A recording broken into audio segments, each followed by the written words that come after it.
The stars were silent. Across the empty stretch of space drifted the great Valari fleet, once proud, now broken and scattered. Hundreds of ships, once shining with blue and silver light, now floated like ghosts among the dying stars. Their engines were weak. Their power cells flickered like candles about to fade. The Valari were known across the Orion sector as a graceful and wise species. They believed in peace, art, and harmony. For thousands of years they traveled between stars not for war, but to learn and share knowledge. But now they faced something no philosophy or wisdom could stop, a cosmic disaster that came without warning. It began 3 weeks ago, when the fleet passed through the edge of an unknown region, marked only as Sector Void 19 on ancient maps. Their mission was peaceful, a migration journey toward a new colony world. The flagship Velnara's Light led the way, under the command of Admiral Chiron Vel, a leader known for calmness even in chaos. But as they crossed the sector, a strange disturbance appeared. Their navigation systems detected massive electrical waves, but before they could react, a cosmic ion storm exploded across the void. It was unlike anything in recorded Valari history. Storms of pure plasma lightning, surges of magnetic fire twisting through the black, ships screamed over comms. Power grids failed. Engines melted. Hundreds of vessels vanished from sensors as the storm swallowed them whole. Only fragments of messages remained. "We're losing control. Engine core. Static. Help." When the storm finally ended, silence returned to the void. But the fleet was trapped.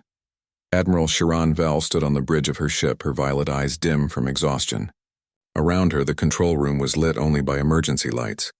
Crew members worked quietly, their faces pale under the glow of broken monitors. "Status report," she said softly, her voice calm though her heart was heavy. Her second officer, Lieutenant Jarrow, turned to her. "Admiral, we've lost 30 ships completely. 200 more are drifting without power. Food synthesizers are down to 20% capacity. The storm disabled our long-range transmitters. We cannot call home." Chiron closed her eyes for a long moment. The Valari had survived many challenges in history: famine, war, exile. But never had their entire fleet been left helpless in the dark like this. "Any signs of nearby civilizations?" she asked. "None," Jarrow replied. "We are beyond the charted trade routes. This sector is empty." Empty. That word felt like a blade. The Valari were proud, but now they were afraid. Their ships floated between dying stars, their supplies vanishing each day. Chiron sent teams to repair energy cores, but the storm had fried even their strongest technology. They were stranded. Beautiful, fragile ships surrounded by nothing but silence. Days passed. The Valari tried everything, building small reactors, recycling energy, even using solar sails to gather radiation from nearby stars. But their systems could not restart. The once lively fleet had grown quiet. Songs stopped echoing through the halls. Children no longer laughed. The lights inside the ships dimmed like fading memories. Chiron sat alone in her command chair one evening, staring at the holographic map of her broken fleet. The image showed hundreds of red icons, each one a vessel in distress. She whispered softly to herself, "We are lost in the night." She knew that soon food would run out. And when that happened, even the proud Valari spirit could not survive. Suddenly, a faint sound interrupted her thoughts, a repeating signal from the communication console. The sound was so unexpected that even the tired crew turned their heads. Lieutenant Jarrow blinked. "Admiral, it's an unknown transmission." Chiron frowned. "From where?" "Unknown origin. It's old-fashioned. Analog frequency, not quantum. Very primitive." That word made Chiron curious. Few civilizations used such simple signals anymore. She nodded. "Put it through." The screen flickered, static danced across the display, and then a voice. A strange voice, deep and clear, speaking in a language their systems didn't recognize at first. The translation module worked for several seconds before forming the first words. "If you can read this, you're not alone. This is the United Terran Support Corps. Sector Gamma Relay, we can help." The bridge fell silent. Every Valari turned toward the screen, their hearts racing. "Terran?" whispered Jarrow. "Who are they?" The name meant nothing to them. There were rumors of a young species from the Sol system, humans, who had begun to explore the stars not long ago.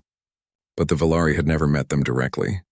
The humans were said to be bold, emotional, and a little reckless. Not a threat, but unpredictable. "Replay the signal," Sharan ordered.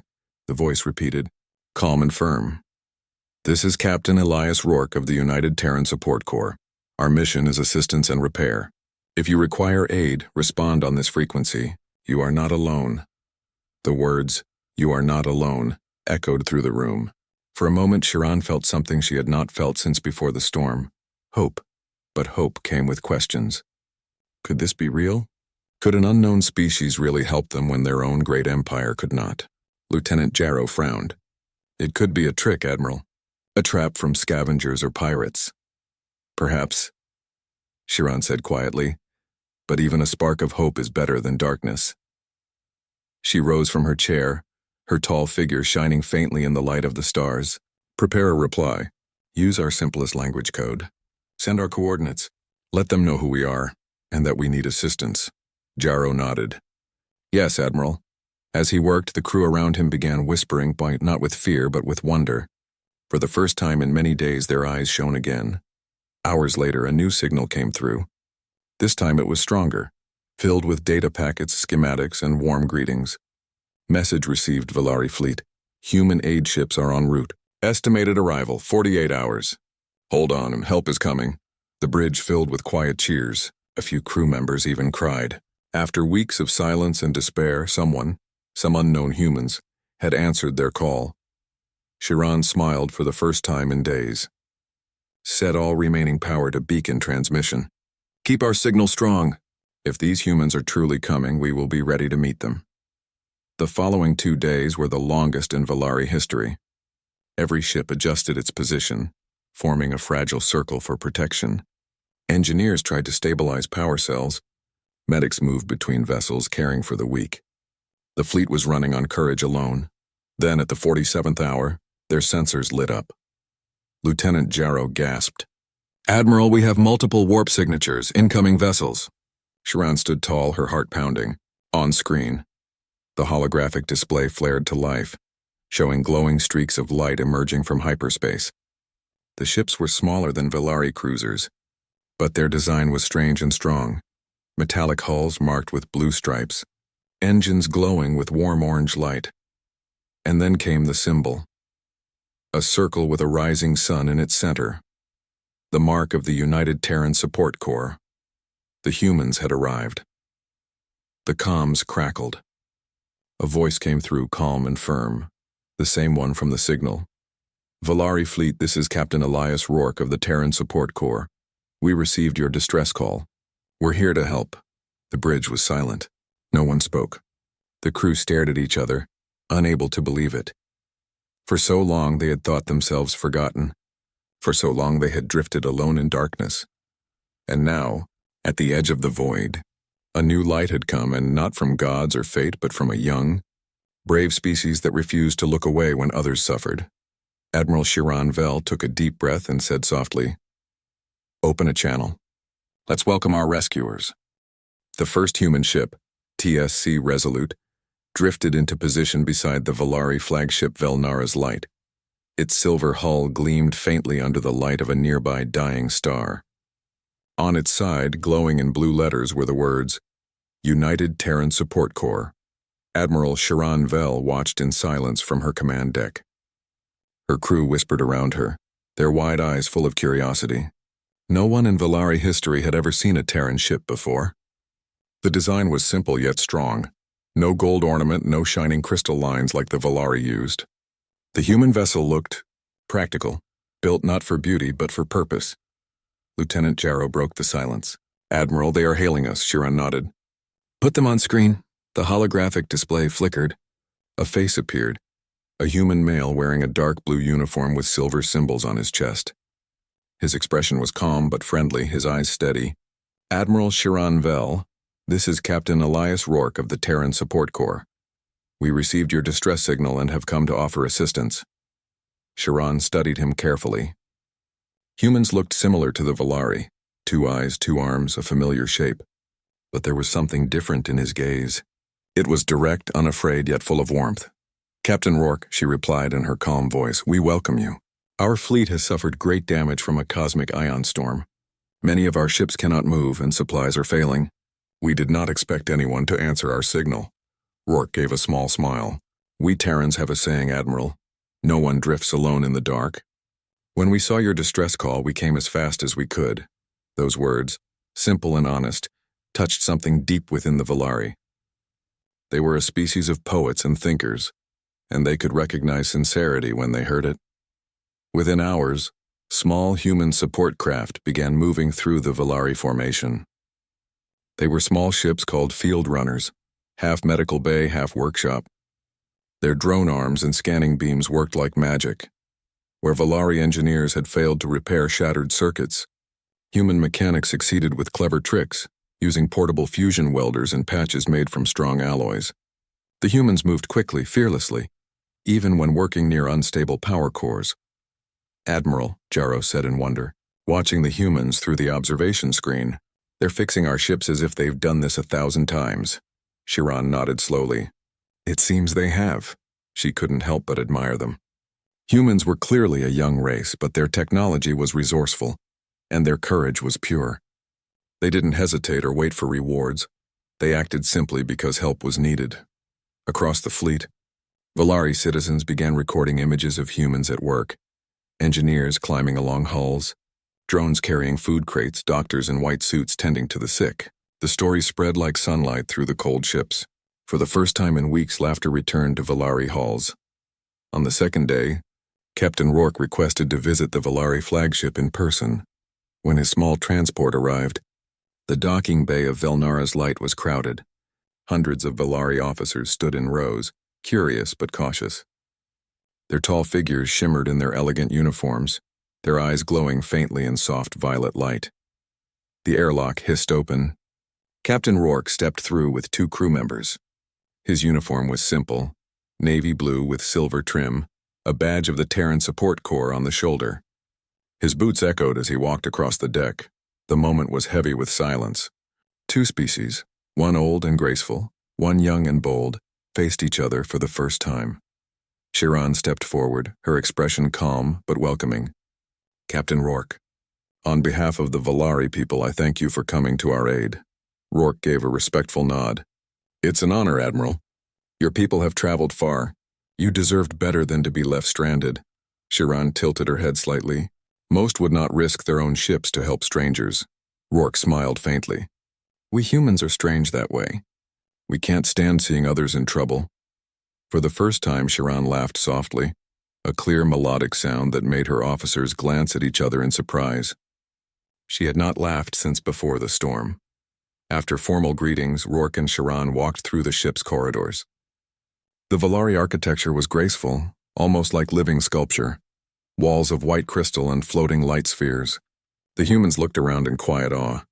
This is beautiful, Rourke said honestly. Our ships are built for strength, not for art. Yours feel alive, Chiron smiled gently. We design our homes to remind us of who we are. Even in darkness, beauty must remain. As they walked, they passed repair crews, Volari and humans working together.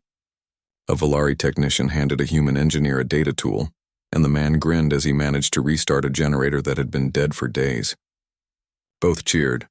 Your people are fast learners, Chiron said. Rourke replied. We try to be.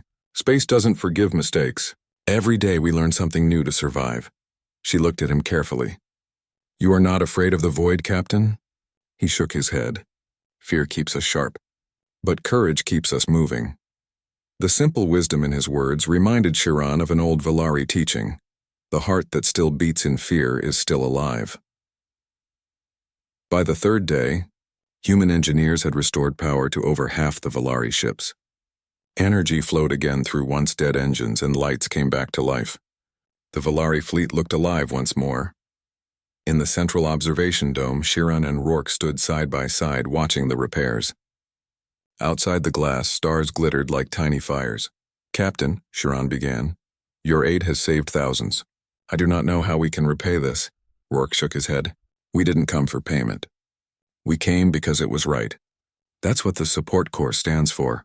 Chiron turned to look at him. Your species has a strong sense of unity then. Rourke hesitated, then chuckled. Unity, not always. We argue, we fight. But when something truly matters and when someone needs help, We come together. That's what makes us human. Chiron nodded thoughtfully. Perhaps that is what makes you great. Later that night, as human and Valari crews worked together, the science teams discovered something unexpected. A Terran sensor drone scanning the nearby sector detected unusual energy traces in the region where the storm first formed. When the data reached the flagship, Chiron and Rourke examined it together. This pattern, said Rourke, pointing to the display, isn't random. Look here. The magnetic lines are too symmetrical. Nature doesn't create storms like that. Chiron frowned. Are you suggesting the storm was artificial? It's possible, Rourke replied. It looks like someone generated the ion field deliberately. Maybe a weapon test, maybe something worse. The thought sent a chill through the room. If true, it meant the Valari fleet hadn't been victims of chance. They had been targeted. Who would do such a thing? Chiron asked softly. Rourke crossed his arms. I don't know yet. But whoever they are, they'll come looking again. And we'll be ready for them. Chiron studied him for a long moment. You would fight for us, for a people you barely know? Rourke met her gaze firmly. We came here to help. That doesn't end just because danger shows up. For a long moment, they stood in silence, the stars shining between them. Over the next few days, the two fleets worked side by side. Human drones carried Valari children to safety zones. Valari healers shared medical knowledge with human doctors. Cultural barriers faded, replaced by trust and curiosity. The Valari began calling the humans the warm hands, a name that meant those who bring light where there is cold. In the quiet moments between work, Chiron would watch the humans and think about how easily they faced the unknown. They didn't see fear first, they saw opportunity. That simple courage made her wonder if perhaps, in all their wisdom, the Valari had forgotten something that the humans still remembered: the power of trying, even when hope seems lost. On the 10th day, the fleet held a ceremony. Valari lights filled space, forming a shining ring around the Terran ships. Chiron spoke through the comms, her voice strong again. To the people of Earth, you came when no one else could. You gave us not only repair but hope.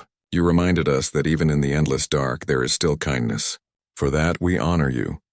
The Valari ships blinked their running lights in unison, a gesture of respect. The human ships answered by flashing their beacons back in rhythm, forming a dance of light that filled the void. For a moment, the galaxy itself seemed to pause, watching two different species share a bond that no storm could break. And somewhere deep in that vast darkness, something else watched too, unseen, waiting. The mystery of the storm was not yet over, but for now the humans and Valari had found each other. They had turned fear into friendship.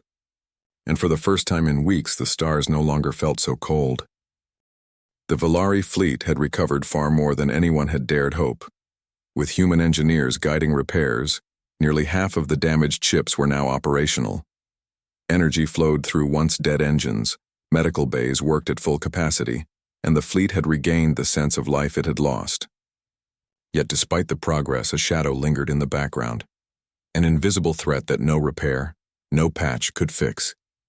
Captain Elias Rourke stood on the observation deck of TSC Resolute, staring at the outer sector through thick reinforced glass. Beside him, Lieutenant Kara Mendez, his science officer, tapped on the holoscreen repeatedly, analyzing readings from nearby sensors. Look at this, Captain, Kara said.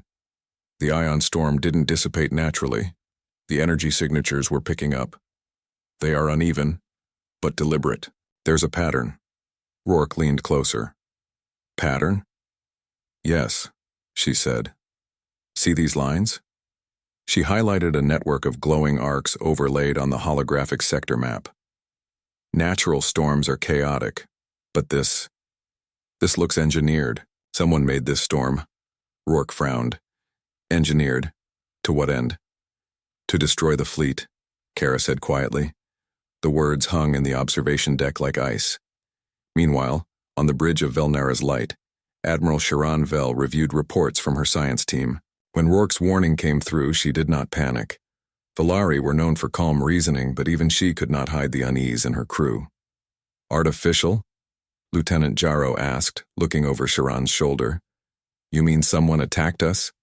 Chiron nodded slowly. We have long wondered if the storm was purely natural. Now it seems our worst fears are true. Rourke's voice came over the comms.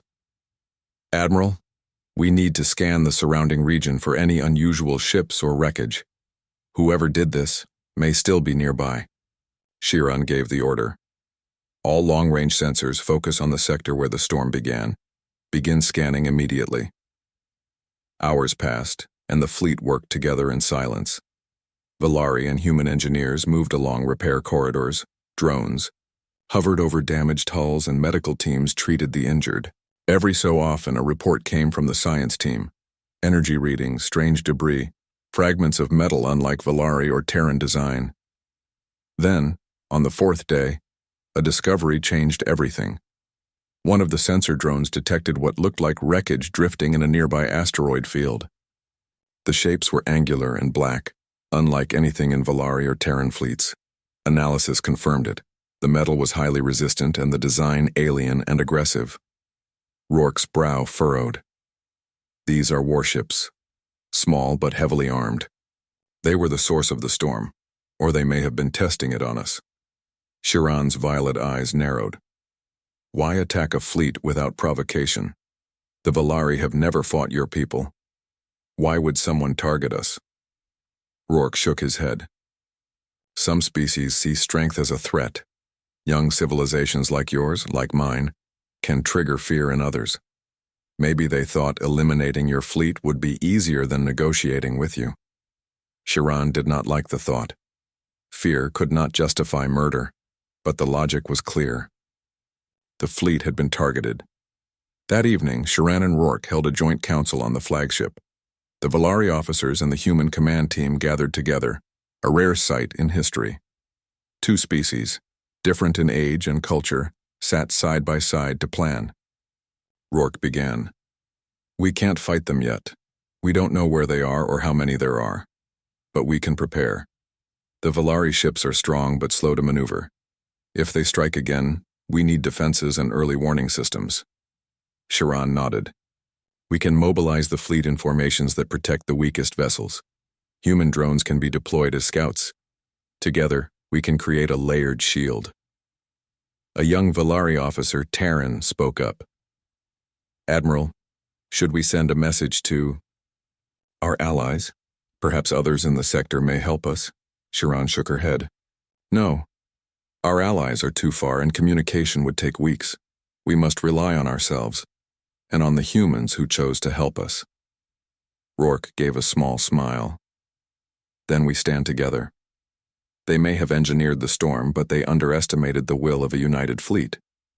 The officers nodded, some in awe of the young human's courage.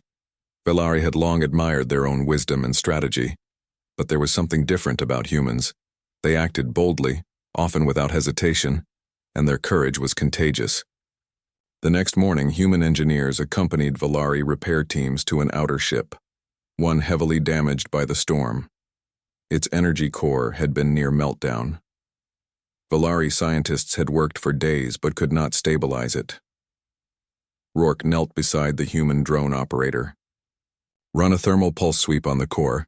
We'll use a hybrid stabilization field. It's tricky, but it might work. The Valari technician beside him raised an eyebrow. Hybrid? You mean combining Terran and Valari technology? Exactly, Rourke replied. Sometimes combining approaches from different minds creates solutions that one alone cannot find. The technician hesitated, then nodded. Together, they activated the field. Sparks flew. The core shuddered. Then, silence. Energy levels stabilized. Lights flickered back on. The crew cheered. It works! The Valari technician shouted. Rourke clapped him on the shoulder. You see? Strength isn't just in numbers or power. It's in creativity and trust. For the Valari, it was a lesson they would not forget. By the sixth day, the fleet had repaired most of the ships. Children played in safety zones, laughter returning after weeks of fear. The humans and Valari had shared meals, stories, and even music. The Valari harp-like songs blending with the Terran string instruments in a rare harmony. Chiron watched from the command deck, quietly observing the humans. They were strange, impulsive, and sometimes clumsy, yet they inspired loyalty and courage. For a young species, They carried the weight of moral strength that even the Valari had rarely seen in others. But peace was fragile. Sensor drones continued to detect small energy anomalies, faint, fast-moving blips beyond the asteroid field. The storm had not been a one-time attack. Something, or someone, was still out there. Rourke studied the readings. It's possible these ships aren't far. They may be observing us, waiting for a weakness. We must assume they'll strike again. Chiron's hand rested lightly on the console. Then we must be ready, not just for defense but for survival. And we must teach our people that courage is not the absence of fear. It is action despite it.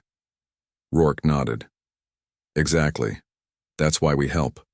That's what makes humans worth knowing. Over the next 2 days, the alliance between humans and Valari grew stronger. They shared knowledge. Human navigation algorithms improved Valari maneuvering in asteroid fields, while Valari energy shields strengthened Terran ship armor. Drones were redesigned to combine Valari speed with human durability. The Valari began to see humans not as a young species but as partners, equals in spirit though different in method. Children asked humans questions about Earth, stars, and human customs. Adults observed, learning patience, improvisation, and ingenuity. Chiron, watching the fleet from the observation dome, felt a deep pride. They had faced despair together. They had faced fear together, and together, they had begun to build something stronger than any single fleet could achieve alone. Then came the warning. A sensor operator aboard Velnara's light reported multiple fast-moving objects entering the sector from the storm's origin point. They were unlike any Valari or Terran design. Angular, black, and sleek, they moved with precision. Rourke immediately activated Fleet Alert status. All crews prepare for engagement. These ships aren't natural, they aren't friendly. They may have caused the storm and they may want to finish the job. Chiron stood tall. Let them come. We will not hide. We will defend the fleet, and we will defend our new alliance. In that moment, the Valari saw what humans had shown them all along, that courage is not quiet. It is loud, it is visible, and it inspires those who follow. As the shadows of the unknown fleet drew nearer, both humans and Valari prepared to face the first test of their combined strength. They had learned to trust each other, and now that trust would be their shield. The first signs of battle were visible, glints of metal among the asteroids, dark ships moving in formation. But the Valari no longer faced fear alone. They had the humans at their side, and the galaxy would soon see the power of unity, the promise of hope when two species act as one. The darkness of space held a quiet tension. Stars shimmered far away, indifferent to the drama unfolding in the Valari system. The fleet, once stranded and helpless, now formed a defensive formation around the most damaged vessels. On the observation deck of Velnara's light, Admiral Chiron Vel studied the approaching enemy ships. Sleek, black, and angular, they moved like predators through the asteroid field. These were no ordinary raiders. The storm had been their creation, a weapon designed to cripple a proud civilization before it could even cry for help. Beside Chiron, Captain Elias Rourke of the Terran Support Corps stood, calm but alert. His eyes traced the enemy formation. They're disciplined. They've been watching us for days. This will be their first attack, but they know what they're doing. Chiron nodded. Then we must teach them what unity means. The Valari fleet bristled with energy.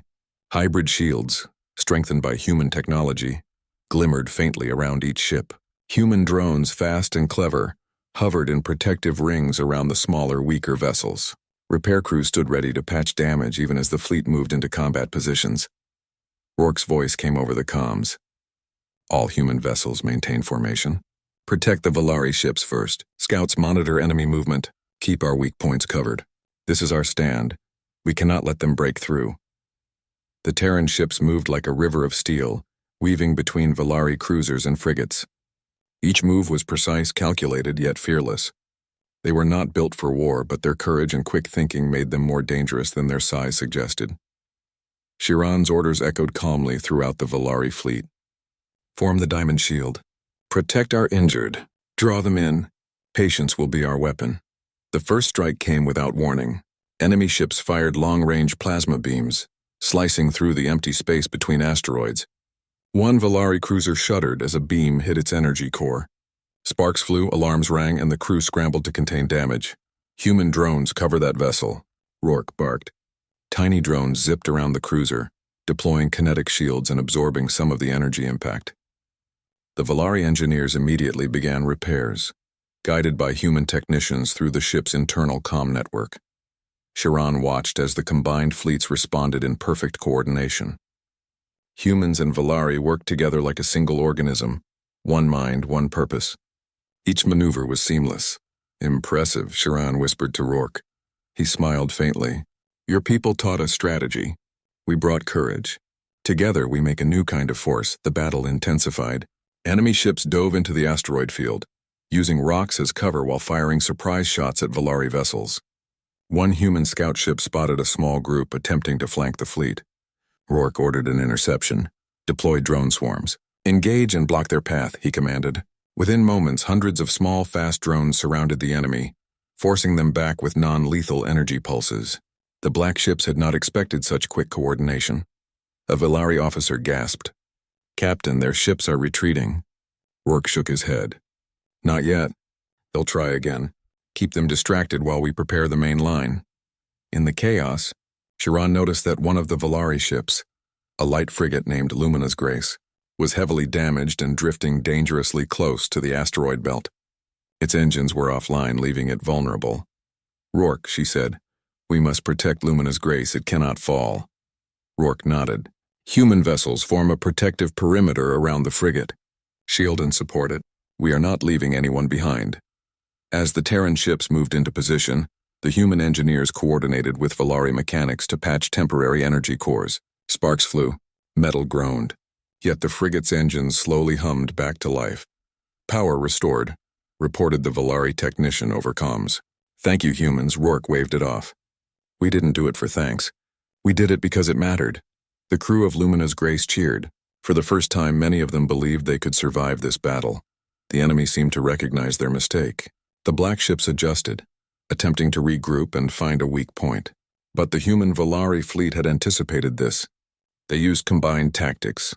Volari long-range cannons and human drones created overlapping fields of defense. Every approach by the enemy was countered before it could reach the main formation. A young Volari pilot, Lyra, spoke over comms. "Admiral, they cannot penetrate our shields. Their coordination is failing." Chiron nodded. "Good, keep pressure on them. Show them that strength comes not from fear, but from unity." The enemy fired again, focusing on Rourke's flagship, TSC Resolute. Plasma beams tore through space, some hitting the hull. Alarms rang. Fires started, yet Rourke remained calm. "Damage control teams, respond immediately," he said. "Volari engineers, we need you here. Together." Drones zipped through open hatches, carrying fire suppressants and temporary repair patches. Within moments, the damage was stabilized. The flagship stayed in the fight. A Volari officer whispered, awed, "I have never seen such bravery." Rourke smiled faintly. "We all have it. Sometimes we just need a reason to show it." The battle reached its climax when the enemy tried a concentrated strike, targeting the core of the Volari formation. Hundreds of black ships converged, aiming to overwhelm the fleet. "Hold the line," Chiron shouted. "No one falls today." Human engineers activated hybrid energy shields on key Volari vessels. The shields glowed brighter, absorbing plasma blasts and redirecting energy toward the enemy. Drone swarms harassed the attackers from all directions, slowing their advance. Rourke piloted TSC Resolute through the chaos, coordinating repairs, issuing orders, and keeping morale high. His calm presence inspired everyone around him. Amid the fight, the Volari fleet began to realize something remarkable. Humans were not just allies in action, but in spirit. They worked tirelessly, even in danger. They treated every Volari life as precious. The human courage inspired the Volari to push beyond fear. "Admiral," said Jarrow, "they are not afraid to risk themselves for us." Chiron nodded, a quiet pride filling her chest. "And that is why they are worth every effort." As the battle wore on, the enemy began to falter. Their formations broke apart. The hybrid shields and drone tactics forced them back, and Volari long-range cannons targeted the leaders. One by one, enemy ships fell. retreating into the shadows of the asteroid field. The fleet had survived. When the final enemy ship disappeared from sensors, silence fell across the fleet. The Volari ships hummed softly with restored energy. Lights returned to normal. For a brief moment, the fleet simply existed, alive, whole, and victorious. Rourke and Chiran stood side by side on the observation deck. Stars glittered in the distance. "Captain," Chiran said quietly, "your people saved more than our ships. You saved our hope." He reminded the Volari of courage even in darkness. Rourke shook his head. "We just did what anyone should. No one deserves to face death alone. That's what makes us human. And it seems it's what makes you Volari as well." Chiran smiled faintly. "Perhaps. We may be different, but today we learned that courage and kindness are universal. That is a lesson worth more than any victory." After the battle, human and Volari crews worked together to repair what had been damaged. The shared effort strengthened bonds. Engineers exchanged techniques. Medics shared methods of care. Children of both species played together in secured areas, a bright reminder of what had been saved. Chiran reflected quietly on the events of the past week. The Volari had been stranded, helpless, and alone. Yet in the darkest hour, humans had arrived. Not for glory, not for conquest, but for compassion and action. That selfless courage had changed everything. "Perhaps," Chiran whispered to Rourke, "humanity has a wisdom we have yet to understand. You act boldly without arrogance, and yet you inspire." Rourke looked at her with quiet pride. "We are still learning ourselves, Admiral. But together, we can face what the galaxy throws at us." And with that, the two species turned toward the stars side by side. The battle had been won, but the real journey, one of trust, friendship, and shared exploration, had only just begun. The battle had ended, but the stars were not quiet. The Volari fleet, though damaged, now moved with confidence and purpose. Human engineers and Volari repair crews worked side by side, restoring ships, replenishing supplies, and tending to the injured. In the observation dome of Velnara's light, Admiral Chiran Vel and Captain Elias Rourke stood together, looking at the repaired fleet. The sight filled them both with quiet pride. Ships hummed with restored energy, lights blinked in harmonious patterns, and for the first time since the storm, the fleet seemed alive again. "Look at them," Chiran said softly. "They were stranded, helpless, and alone. And now they are whole again." Rourke nodded. "Not just whole, they are ready. And stronger than before, because they were not alone when it mattered." Chiran allowed herself a small smile. "Your people have taught the Volari what it means to act with courage and heart. That lesson will endure long after we leave this place." The first act of alliance began quietly. The Volari Council, using secured comm channels, convened to discuss the human presence. For centuries, the Volari had been proud and cautious, rarely trusting younger civilizations. But now, after witnessing human bravery and kindness, their hesitation melted into admiration. Counselor Terran, a respected member of the Volari High Command, addressed the assembly. "We were stranded between life and death. Humanity came to our aid, not for reward, not for glory, but because they chose to act. In doing so, they have proven themselves worthy of our trust." The decision was unanimous. The Volari would formally recognize humans as allies, partners, and friends. Meanwhile, on the deck of TSC Resolute, Rourke met with Volari engineers and children alike. The humans had been praised for their bravery, but they did not seek recognition. They moved among the Volari crew with quiet purpose, helping repair a damaged drone or showing a child how to operate a small holographic projector. A Volari child, curious and bright-eyed, tugged at Rourke's sleeve. "Why did you come for us?" Rourke knelt to meet the child's gaze. "Because it was right. Because no one deserves to be alone when they are in danger. That is what we humans do. We try to help whenever we can." The child nodded slowly, absorbing the meaning of his words. He would remember them for years to come, a lesson not taught in classrooms but shown through courage and action. A week later, the fleet had stabilized. Repairs were complete, and the Volari ships were ready to continue their journey to a new colony world. Yet the lessons of the storm and the first battle lingered. Chiran and Rourke met in the central command room to discuss the future. "We cannot forget what happened here," Chiran said. "The storm was deliberate. Someone wanted to destroy us. We must prepare for the possibility of further attacks." Rourke nodded. We will. The Terran Support Corps will help you establish early warning systems and fleet defenses. We'll train crews in hybrid tactics, Valari precision combined with human adaptability. Chiron's eyes glimmered with quiet respect. You risked your ships and your lives for us, a people you barely knew. That is courage beyond measure. Rourke shrugged. We just did what anyone should do, the rest. The strength comes from working together. To mark the alliance, a formal ceremony was held in the largest docking bay of Velnara's light. Valari lights floated in the air, forming geometric patterns that shimmered like living stars. Human ships aligned in the central area, their beacons flashing in rhythm. The display was both beautiful and symbolic, a blending of two civilizations, two ways of life, united in purpose. Chiron addressed the assembled crews and civilians of both species. Today, we honor more than survival. We honor courage, compassion, and unity. The Valari were stranded, facing despair. Humanity came without hesitation, without reward, and without fear. From this day forward, we are no longer two species alone in the galaxy. We are allies. We are partners. We are friends. Captain Rourke stepped forward and added, and we Terrans in turn honor the Valari for their wisdom, resilience, and trust. Together we will explore, protect, and grow. Together, we will face the stars not as strangers but as companions. The crowd cheered, a sound that carried through the docking bay and echoed into the void outside. Lights flashed, beacons danced, and even the repaired drones emitted harmonic tones in celebration. Over the next few days, humans and Valari worked on plans for the future. Joint training programs were established.